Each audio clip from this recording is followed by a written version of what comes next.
Maestro Jovan Adamov, istaknuti umetnik, kompozitor, dirigent, aranžer i muzički producent, rođen je 1942. Dirigovao je mnogim festivalskim orkestrima. Pobednički niz uspeha započeo je na Opatiji 66. pesmom Neka to ne bude u proleće i ponovnom pobedom na Opatiji 69. pesmom Malo reči treba kad se voli. Slede uspesi na festivalima u Beogradu, Splitu, Sarajevu, Zagrebu i mnogim u inostranstvu. Baštini više od 1500 sopstvenih kompozicija, od kojih su mnoge objavljene u inostranstvu i dan danas se izvode. Kao muzički producent, kompozitor i aranžer sarađivao je sa mnogim zvezdama. Zdravkom Čolićem, Nedom Ukraden, Oliverom Dragojevićem, Biserom Isenko, Vele Tanglić, Nadom Knežević, Gabi Novak, Ljiljano Petrović, Kemalom Montenom, Korni grupom.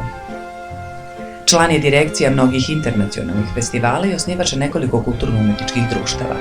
Direktor je već 15 godina jedinstvenog festivala u Novom Sadu, Zlatna tamburica, i umetnički je direktor Svetskog tamburica festa u Deronjama. Za stvaralački rad dobio je brojna društvena priznanja. Predsjednik je Udruženja kompozitora Vojvodine.